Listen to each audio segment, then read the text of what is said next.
Alright guys, I'm back with another film review. Today we're looking at the live-action How to Train Your Dragon. Pain. Love it. I know. I don't like a live adaptation of something, just give me a Pulitzer in journalism already. Which, okay, look, I don't hate this movie. I really don't. There are some changes that they made that are really important, though, and I think need to be addressed. Now, it goes without saying that the market for live-action remakes has been, saturated over the last decade or so, but I don't know about you guys. I feel like this one was the most anticipated one I've ever seen. And it ended up doing really well. It's the highest grossing film in the franchise, coming in at over $623 million. And I'll give credit where credit is due. You know, there's a lot to look forward to in this film. Everyone was excited to see what the live-action dragons would look like.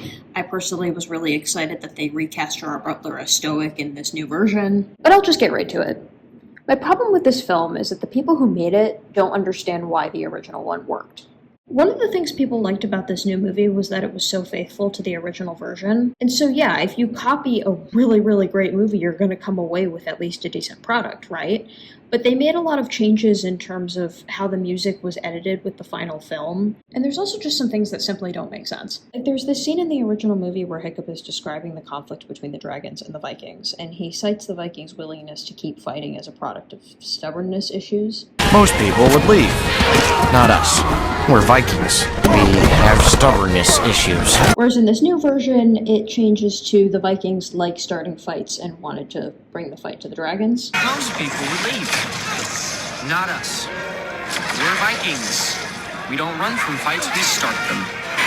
So we decided to take the fight to them. Which really makes zero sense to me at all, given that it looks like they're being attacked in their own home. I don't know about you guys, but to me it looks like they're on defense. It's not obvious to me that they're bringing the fight to anybody, but that might just be a little thing that only bothers me. Mostly I want to talk about the score of this film and the changes that they made in the live action, because I really think the original How to Train Your Dragon score is a masterclass in how a score can affect the story. There's usually a couple ways that this manifests. Either something is emotionally intensified by the score, or there's information being given to us through the soundtrack that can't be communicated on screen. I think a great example of intensification through the score is actually found in the movie Tombstone. Let's just look at the opening scene in Tombstone here without any audio. So I'm going to turn the sound off. If you don't hear anything for the next 10 seconds or so, don't click out of the video, everything's fine. Let's just look at this and see how it affects us.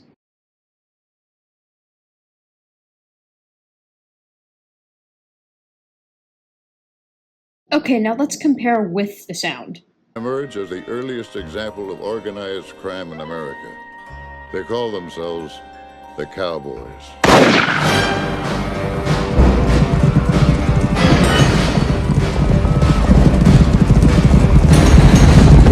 To me, that's like 50 times more effective. It almost feels like they're being launched onto screen. This entire entrance is just made so much more menacing because of the soundtrack.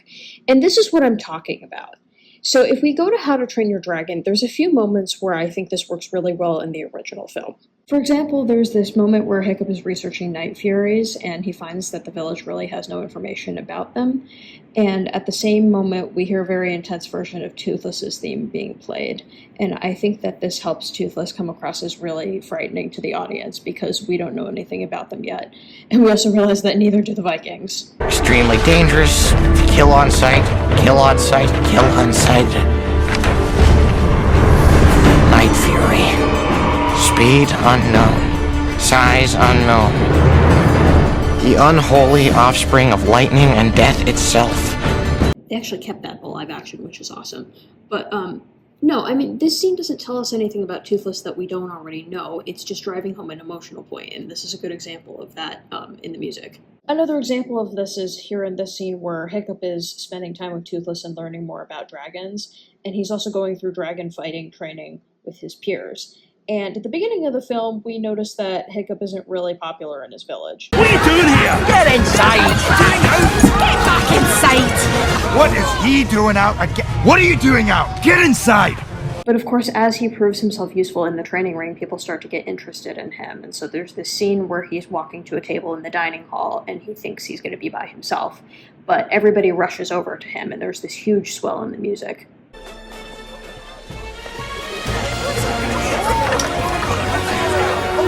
To me, it just makes this entire scene open up. You really feel that Hiccup is being welcomed into the fold by the Vikings now that they feel that he has something in common with them. Now, the overall piece for this scene in the live-action film is the same. Like, it's mostly the same music. The problem is that we don't get the same musical moments corresponding with the same moments on screen. So this is where this piece of music appears in the live-action film.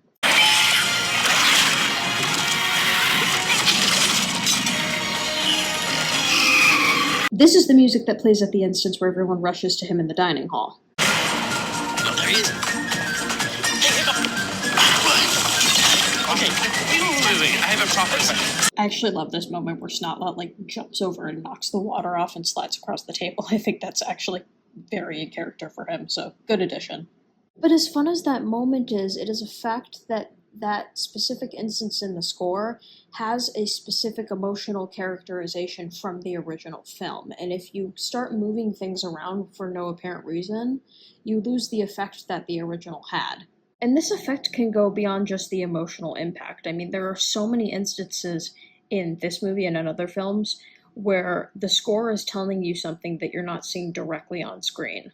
So let's look at one of the examples in the live action and see what they moved around.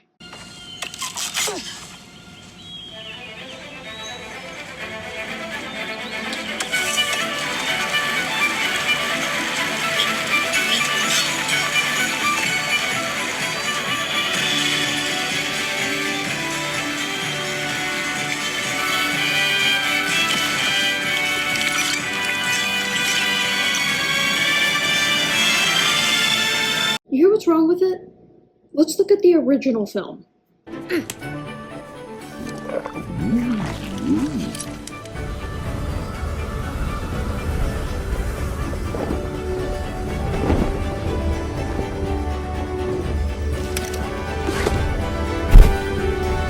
Let's just listen to the music for a second so you can hear everything really clearly.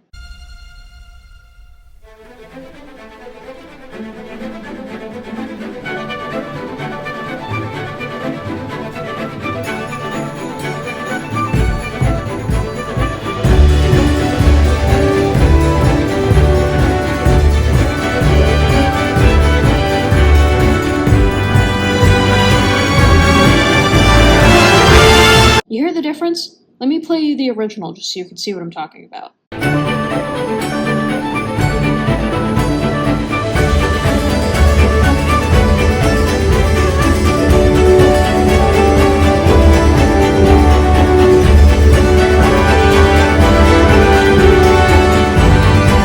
You hear what's wrong with the new version? Or are you normal, unlike me? What happened to Toothless's theme? And that, ladies and gentlemen, is what I mean when I say that the makers of this film don't know why it works. We need to go over a few things in order for all this to make sense. Let's hop back to the beginning of the original film real quick. I want to just go through the opening scene really quick and talk about all of the themes and characters that are introduced.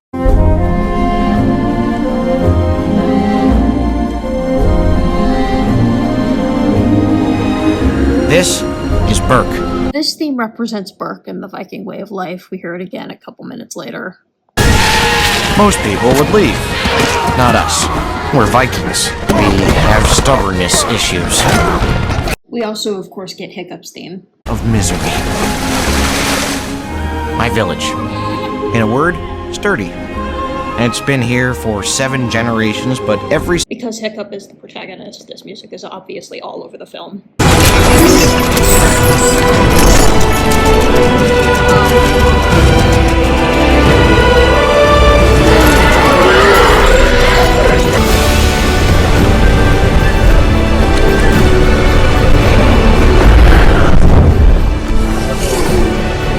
We also get Astrid's theme here, who is Hiccup's love interest. Astrid.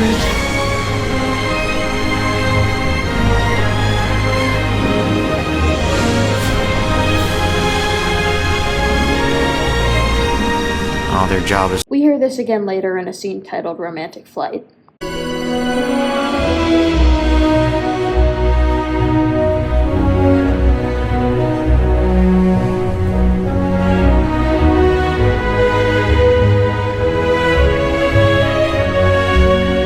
We also get Stoick's theme at the beginning here, which is great. That's Stoic the Vast, chief of the tribe. They say that when he was a baby, he popped a dragon's head clean off of its shoulders. We also get this really, really quick presentation of the theme that comes to represent the teenagers. And by this, will throw it for me. Oh! See? No. It, of course, appears whenever they're around. Yeah! Rough, tough, watch your backs! Move, Fizzlings! Look at us! We're on a dragon! We also get a theme, aptly titled Dragon Battle, that comes to represent the dragons. One day I'll get out there. Because killing a dragon is everything around here. A natterhead is sure to get me at least noticed. Gronkles are tough. Taking down one of those would definitely... We obviously hear this when the dragons are around.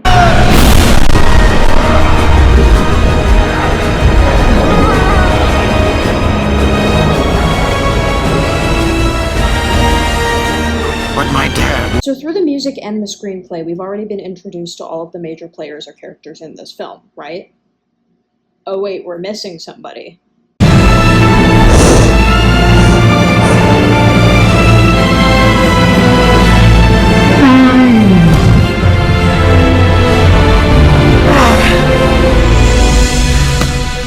And you might think to yourself, wait, that's so weird. Why would they not include Toothless's theme in the opening of the film? And you'd be correct to ask that, given that Toothless is essentially a main character, and he does actually make a brief appearance in the exposition of this film. But the problem is that Toothless isn't a part of Burke, and he's certainly not a part of the known world. So there's a method of storytelling called the hero's journey, and there's a lot of really famous stories that follow this format. Star Wars is one of them, and among other things, How to Train Your Dragon is famous for being a story that follows this format. So, I mean, I could make an entire video about how this movie fits into this analysis, and maybe I will someday, but for now I just want to focus on the distinction between the known world and the abyss. So in this type of a story, the entire I guess, character arc that the protagonist goes through is predicated on this person leaving the known world or leaving their home or wherever they're comfortable, and they step into the unknown, which in this analysis is called the abyss.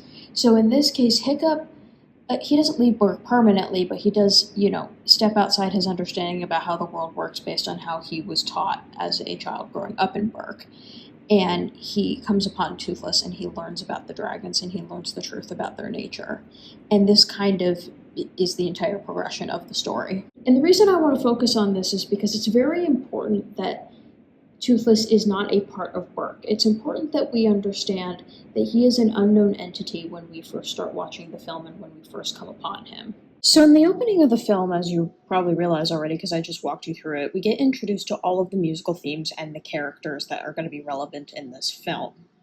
And I think the name of this song is actually the biggest clue as to why Toothless isn't included in the original film. And it's because the song is called This Is Burke. This opening sequence is an introduction to Burke through Hiccup's point of view, and it's supposed to give us perspective on the Viking way of life. Despite the fact that the village knows that Night Furies exist, they don't know Toothless in particular, and they really don't know anything about Night Furies. Toothless is not part of Burke, and he's certainly not part of the known world. In fact, it's really significant that we don't hear Toothless's theme until Hiccup finds him in the woods, because that's the first time we get any kind of real understanding as to what he might be. Actually, one of the insanely frustrating things that they did in the live-action film was add a snippet of Toothless's theme right here at this moment where he knocks out the guard tower, which to me is just... You have no idea how this scene works if you think that Toothless's theme belongs in this opening. Thank you for nothing, you useless reptile.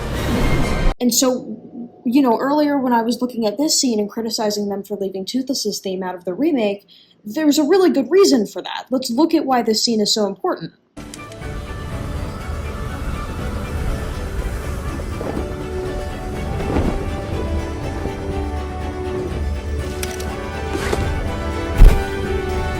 That's Hiccup and Toothless's themes intertwining for the first time in this film. This is an incredibly significant moment. Toothless's theme appears largely by itself until this point, because until this scene, Toothless really has nothing to do with Burke or the Vikings. And they took it out for what? 3 extra seconds of Astrid running around in the woods noticing Hiccup existing? Like, why am I watching this right now? Why did we need all this extra footage of her wandering around in the woods? Look at the original scene. Astrid's in a rush to catch up with Hiccup because she wants to know what he's doing.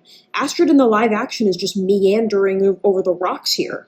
There was just no point for any of this at all. Like, why not keep the musical moment where Hiccup and Toothless's theme come together here? It ties the whole scene together. Because this is the thing. This is the problem that DreamWorks has with all of the content that they put out under this franchise. Toothless is a main character who can't talk. Seriously, think about it. How do we know what Toothless is thinking? How do we know that he goes from basically wanting to eat Hiccup to going to being his best friend? How do we know that any of that is going through his head? We know this because of his body language and because of the uses of his theme throughout the film. When we first meet Toothless, his theme is being played very intensely by the string section in a minor key. It gives it a more dark undertone.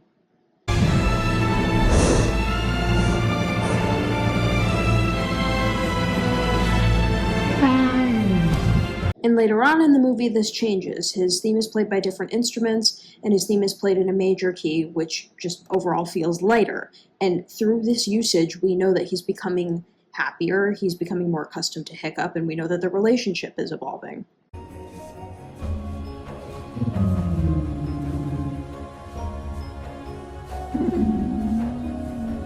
So when you remove the moment where their theme works together, you're depriving the audience of this development in Toothless's character. You're assuming that we've seen the original film and that we already know where their relationship is going to go. But you can't do that for this film to stand on its own.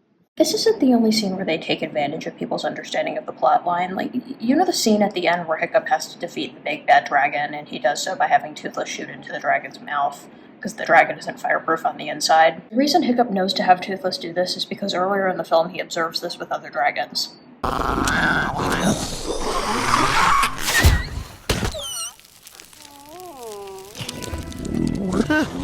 Not so fireproof on the inside, are you? Yeah, this scene didn't make it into the live-action film, and you are not gonna believe why. It didn't quite need to be in the movie. It actually dragged down the pace a little bit, and Hiccup was already learning that everything they know about dragons is wrong. So even though it was a cute moment with a bunch of terrible terrors, ultimately it didn't make it in.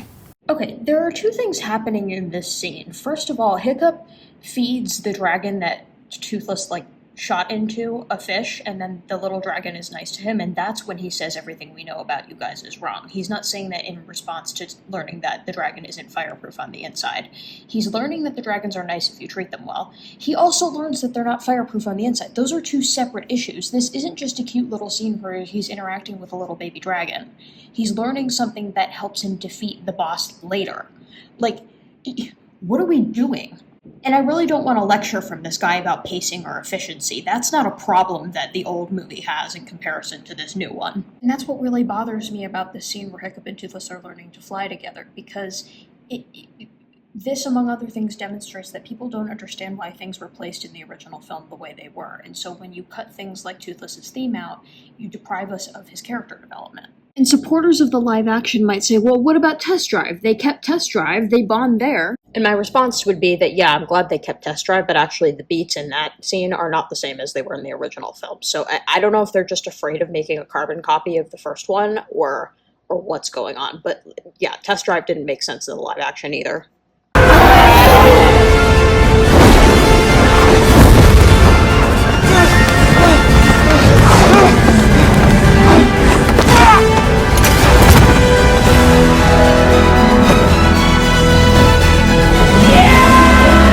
That's gotta be the worst cut I've ever seen. Why would you cut away at the point that they figure out how to fly it? What are we doing? Anyway, here's the original.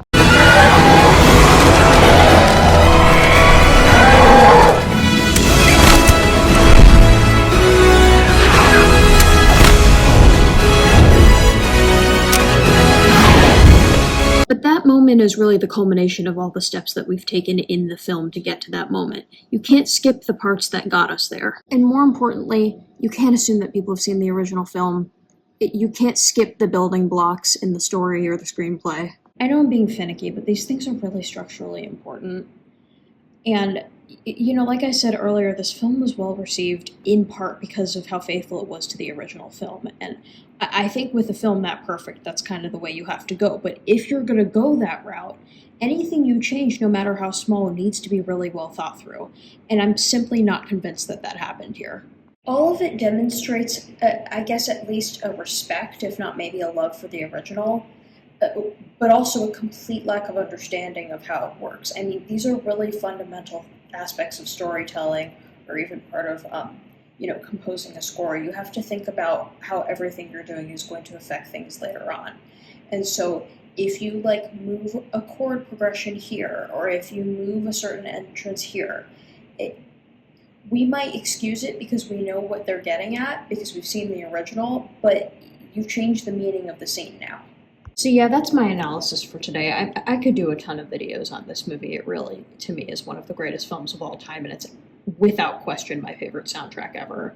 So if you want to see more of that, let me know. And as always, if you have any other ideas, please leave them in the comments. And of course, if I said anything you disagree with, feel free to let me know. I'd love to hash it out. Thanks so much. See you next time.